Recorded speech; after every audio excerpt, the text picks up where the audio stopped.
Hello guys, welcome back to our class. So next question, calculate goodwill for a simple average profit method. Okay, so in this question totally 5 year, right? For 5 year profit means including also 1 year losses amount is given. So first 2005 equals to rupees equals to profit rupees 10,000. 2006 equals to losses, okay, losses is there, rupees 20,000. 2007 equals to profit rupees 30,000. 2008 equals to profit rupees 50,000. 2009 equals to profit rupees 10,000, right? So totally 5 year is given and 4 year profit and 1 year is losses. And below is there, below sentence is here given, purchase of the year 4, right? Purchase year 4 year, okay. The above profit included fixed income 500 per annum. In this every profit and losses the year including also fixed income of 500 rupees, right? So therefore you calculate in average profit, that's time the profit including in 500 fixed income, this income 500 excluded, okay. Then after find out actual goodwill. So how to calculate? Here answer is there below. So first average profit equals to total profit divided by number of the year purchase, okay. So ಅದಕ್ಕೋಸ್ಕರ ಏನು ಮಾಡಬೇಕು, so ಇದು 10,000 ಇದೆ ಅಲ್ಲ, ಇದನ್ನಲ್ಲ, okay, ಇದು ಅಲ್ಲ. So ಇದನ್ನು ನೀವು ಬರೀಲಿಕ್ಕೆ ಹೋಗಬೇಡ್ರಿ.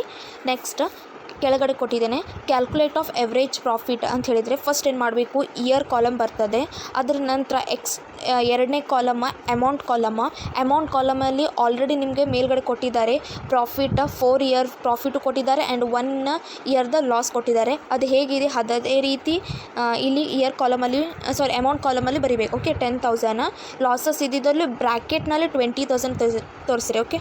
ಅಂದರೆ ಬ್ರ್ಯಾಕೆಟಲ್ಲಿ ಇದ್ದಿದ್ದು ಅಮೌಂಟ್ ಏನಾಗ್ತದೆ ಯಾವಾಗಲೂ ಅದು ಮೈನಸ್ ಅಮೌಂಟ್ ಅಂತೇಳಿ, ಓಕೆ. ಸೊ ಪ್ರತಿಯೊಂದು ಅಮೌಂಟ್ ಬರೀರಿ. ನೆಕ್ಸ್ಟ್ ಅದ್ರ ನಂತರ 500 ಇನ್ಕಮ್ ಅದರಲ್ಲಿ ಇನ್ಕ್ಲೂಡ್ ಇದೆ, ನಾವು ಅದನ್ನು ಏನು ಮಾಡಿರಿ ಎಕ್ಸ್ಕ್ಲೂಡ್ ಮಾಡಿ, ಯಾಕಂದರೆ ನಮಗೆ ಆ್ಯಕ್ಚುಯಲ್ ಅಮೌಂಟ್ ಬೇಕಾಗ್ತದೆ, ಓಕೆ. ಸೊ ಅದಕ್ಕೋಸ್ಕರ ಆ್ಯಕ್ಚುಯಲ್ ಅಮೌಂಟ್ ಫೈಂಡ್ ಔಟ್ ಮಾಡಲಿಕ್ಕೆ ನೀವೇನು ಮಾಡಬೇಕು, ಫಿಕ್ಸ್ಡ್ ಇನ್ಕಮ್ 500 ಅಮೌಂಟ್ನ ಎಕ್ಸ್ಕ್ಲೂಡ್ ಮಾಡಿರಿ. ಸೊ ಲಾಸ್ಟಿಗೆ ಆ್ಯಕ್ಚುಲಿ ಅಮೌಂಟ್ ಎಷ್ಟು ಬರ್ತದೆ ನೋಡಿರಿ, ಟೋಟಲ್ ಪ್ರಾಫಿಟ್ ಆ್ಯಕ್ಚುಯಲ್ ಅಮೌಂಟ್ ಎಷ್ಟು ಬರ್ತದೆ ಅಂತ ಹೇಳಿದರೆ 10,000ಅಲ್ಲಿ -500 ಮೈನಸ್ ಮಾಡಿದರೆ 9,500 ಬರ್ತದೆ, ಓಕೆ. ನೆಕ್ಸ್ಟ್ -20,000ಅಲ್ಲಿ -500 ಮೈನಸ್ ಮಾಡಿದ್ರೆ ಅಂದರೆ 20,000ಅಲ್ಲಿ 500 ಹೋದರೆ ಆಬ್ವಿಯಸ್ಲಿ ಎಷ್ಟಾಗ್ಬೋದು, ಯಾಕಂದರೆ -20,000 -500 ಆ ರೀತಿ ಮಾಡಿರಿ, ಓಕೆ. ಸೊ 20,500 ಮೈನಸಲ್ಲಿ ಬರ್ತದೆ. ಸೊ ಬೇಕಾದ್ರೆ ನೀವು ನೋಡಿರಿ ಯಾವ ರೀತಿ ಮಾಡೋಕ್ಕೆ ಹೋಗಬೇಡ್ರಿ, 20,000 -500 ಆ ರೀತಿ ಅಲ್ಲ, ಓಕೆ. ಯಾಕಂದರೆ ಮೈನಸ್ ಏನಾಗ್ತದೆ ಪ್ಲಸ್ ಆಗ್ತದೆ. ಸೊ ನಿಮ್ಗೆ ಆಲ್ರೆಡಿ 4 ಅಂದರೆ ಫಾರ್ಮುಲಾಸ್ ಬೇಸಿಸ್ ಮೇಲೆ, ಫಿಕ್ಸ್ಡ್ ಫಾರ್ಮುಲಾಸ್ ಬೇಸಿಸ್ ಮೇಲೆ ಏನಾಗ್ತದೆ ಚಿಹ್ನೆಗಳು ಏನಾಗ್ತದೆ ಅಂತ ಹೇಳಿದರೆ plus plus plus, minus minus plus, plus minus minus, minus plus minus. So it is in cases symbols are included, okay. So ಇಲ್ಲೇನಾಗ್ತದೆ -20,000 -500 ಮಾಡಿದರೆ ನಿಮ್ಗೆ ಆಟೋಮೆಟಿಕ್ ಎಷ್ಟು ಬರ್ತದೆ -20,500, ಓಕೆ. ನೆಕ್ಸ್ಟ್ 30,000 -500 ಮಾಡಿರಿ 29,500 ಆಗ್ತದೆ. 50,000 -500 49,500. 10,000 -500 equals to 9,500, okay. So next average profit formula apply ಮಾಡಿರಿ. So ಏನು find out ಮಾಡಿದಿರಿ ಅದನ್ನು ಪೂರ್ತಿಯಾಗಿ ಬರೀರಿ, ಓಕೆ. ಸೊ 9,500 ಮಧ್ಯದಲ್ಲಿ ಪ್ಲಸ್ ಬರ್ದು ಬ್ರ್ಯಾಕೆಟ್ನಲ್ಲಿ -20,500 ಅಂತ ಹೇಳಿನೇ ತೋರಿಸ್ರಿ, ಓಕೆ. ಬ್ರ್ಯಾಕೆಟ್ ಕ್ಲೋಸ್ ಮಾಡಿರಿ. ಆಮೇಲೆ ಮತ್ತೆ ಪ್ಲಸ್ 29,500 49,500 9,500 ಪ್ಲಸ್ ಮಾಡಿ ಡಿವೈಡೆಡ್ ಬೈ ಟೋಟಲಿ 5 ಇಯರ್ ಕೊಟ್ಟಿದ್ದಾರೆ 5. ಸೊ ಆ್ಯಕ್ಚುಲಿ ಫೈನಲ್ ಆನ್ಸರ್ ಎಷ್ಟು ಬರ್ತದೆ 15,500, ಓಕೆ. ಸೊ ನೆಕ್ಸ್ಟ್ ಅದರ ನಂತರ ಲಾಸ್ಟಿಗೆ ವ್ಯಾಲ್ಯೂ ಆಫ್ ಗುಡ್ವಿಲ್ನ ಫೈಂಡ್ ಔಟ್ ಮಾಡಿರಿ. So therefore the value of goodwill equals to simple average profit into number of purchase year. So ಈಗ ಎಷ್ಟು ಫೈಂಡ್ ಔಟ್ ಮಾಡಿರಿ 15,500 into number of purchase year already in this questions is given 4. So 4 into ಮಾಡಿರಿ, final answer ಎಷ್ಟು ಬರ್ತದೆ 62,000 rupees, okay, value of goodwill. So next question second one, calculate goodwill for weighted average profit method. Okay, so ನಿಮ್ಗೆ ಈಗ just ಮಾಡಿಸೋದು ಯಾವುದು simple average ಮೆಥಡಲ್ಲಿ including fixed income include ಆಗಿತ್ತು. Okay, so ಈಗ ಅದೇ ರೀತಿ ಇಲ್ಲಿ ವೇಟೆಡ್ ಆ್ಯಾವ್ರೇಜಲ್ಲಿ ಬರ್ತದೆ. So weighted average profit method equals to number of the year purchase 2 year ಕೊಟ್ಟಿದ್ದಾರೆ. Okay, same 4 year profit is given. Okay, the above profit equally 1000 from investment of shares. ಪ್ರತಿಯೊಂದು ಪ್ರಾಫಿಟ್ನಲ್ಲಿ ಪ್ರತಿ ವರ್ಷದ 1000 ಇನ್ವೆಸ್ಟ್ಮೆಂಟ್ ಅದರಲ್ಲಿ ಮಾಡಿದ್ದಾರೆ. ಆ ಇನ್ಕ್ಲೂಡ್ ಆಗಿದ್ದ 1000ನ ನಾವು ಎಕ್ಸ್ಕ್ಲೂಡ್ ಮಾಡಬೇಕು. ಅದರ ನಂತರ ನಾವೇನು ಮಾಡಬೇಕು, ಆ್ಯಕ್ಚುಲಿ ವೇಟೆಡ್ ಎವ್ರೇಜ್ ನಂಬರ್ಸ್ಗಳ ಬೇಸ್ ಮೇಲೆ ಮಲ್ಟಿಪ್ಲಿಕೇಶನ್ ಮಾಡಿ then after final answer total ಪ್ರಾಡಕ್ಟ್ನ ಫೈಂಡ್ ಔಟ್ ಮಾಡಬೇಕು. ಓಕೆ, ಸೊ ಆನ್ಸರ್ ಏನಿದೆ ನೋಡಿರಿ. ಇಯರ್ ಕಾಲಮಲ್ಲಿ 2001ಇಂದ 2004 ಮಟ್ಟ ಬರೀರಿ. ಅದರಂತ ಆ್ಯಕ್ಚುಲಿ ನಿಮಗೆ ಕೊಟ್ಟಂತಹ ಪ್ರಾಫಿಟ್ ಎಷ್ಟಿದೆ, 20,000, 30,000, 40, 50. It is profit. So in this case profit or 1000 investments R included. So ಅದಕ್ಕೋಸ್ಕರ ಏನು ಮಾಡಿರಿ, ಸಬ್ಸ್ಕ್ರೈಬ್ ಮೀನ್ಸ್ ಮೈನಸ್ ಮಾಡಿರಿ ಅದನ್ನು. ಓಕೆ, ಮೈನಸ್ ಮಾಡಿರಿ 1000 ಎವ್ರಿ ಪ್ರಾಫಿಟ್ನಲ್ಲಿ 1000 ಮೈನಸ್ ಮಾಡಿರಿ. ಆ್ಯಕ್ಚುಲ್ ಏನು ಬರ್ತದೆ ನಿಮಗೆ ಪ್ರಾಫಿಟ್ 19,000, 29,000, 39,000, 49,000. ಆಮೇಲೆ ಪ್ರತಿಯೊಂದು ಬಂದಂಥ ಆ್ಯಕ್ಚುಯಲ್ ಪ್ರಾಫಿಟಿಂದ ಇಂಟು ವೇಟ್ಸ್ನ ಇಂಟು ಮಾಡಿರಿ. ವೇಟ್ಸ್ ನಂಬರ್ ಕೊಟ್ಟಿದ್ರೂ ಮಾಡಿರಿ, ಕೊಟ್ಟಿಲ್ಲ ಅಂದ್ರೂ ಆ್ಯಕ್ಚುಲಿ ನೀವು ವೇಟ್ಸ್ ನಂಬರ್ನ ಯಾವ ರೀತಿ ತೊಗೋಬೇಕು, 1 2 3 4 5 ಇದೇ ರೀತಿಯೇ ತೊಗೋಬೇಕಾಗ್ತದೆ. ಓಕೆ, ಸೊ 4 ಇಯರ್ ಕೊಟ್ಟಿದ್ದಾರೆ, 4 ವೇಟ್ ಅಂದರೆ 4 ವೇಟ್ಸ್ ನಂಬರ್ನ ಕನ್ಸಿಡರ್ ಮಾಡಿರಿ. 1 2 3 4 ಮಲ್ಟಿಪ್ಲಿಕೇಶನ್ ಮಾಡಿರಿ. ಓಕೆ, ಟೋಟಲ್ ಎಷ್ಟಾಗ್ತದೆ ನಿಮಗೆ, ಅದು ವೇಟ್ಸ್ ನಂಬರ್ ಟೋಟಲಿ 10 ಆಗ್ತದೆ. Okay, and last final total product amount 3,90,000 ಬರ್ತದೆ. Okay, so next weighted average profit equals to total profit ಅಥವಾ total product divided by number of weights. So actually 3,90,000 total product divided by 10 answer ಬರ್ತದೆ.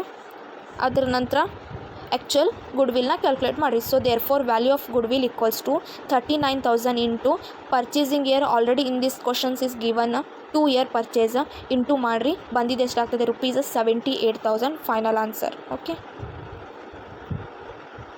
Next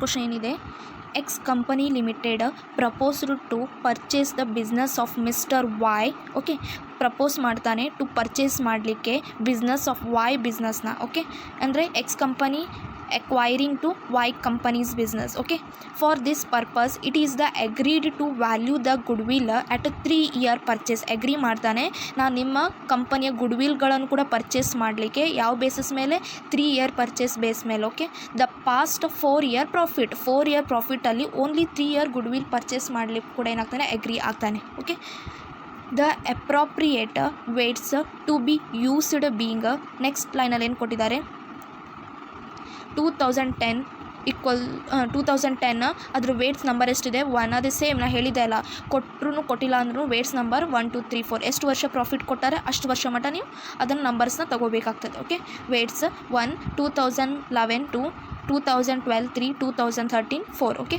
the profit for the above 4 year are 2010 rupees 10,000, 2011 rupees 25,000, 2012 rupees 30,000 and 2013 rupees 35,000.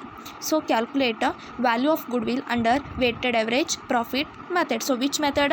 Weighted average profit method. Okay, so next solution same. So calculate the value of goodwill. So column year column, next profit already in this question given, the all profits are right in this column, and next weights number 1 2 3 4. Okay, so it is a multiplication. Okay, this column is a multiplication. Okay, 10,000 into 1.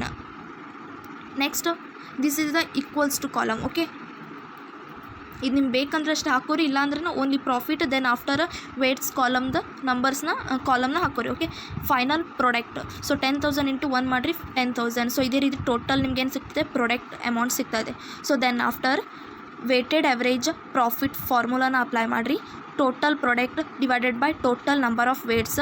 So 2,90,000 divided by total number of weights 10. Okay, next so next formula, therefore value of goodwill equals to value of goodwill equals to weighted average profit into number of the year purchase. Okay, so already find out the weighted average profit 29,000 into number of purchase year, already in this question given 3-year purchase. Final answer is 87,000 of value of goodwill. Okay, thank you guys. Any doubt please ask me.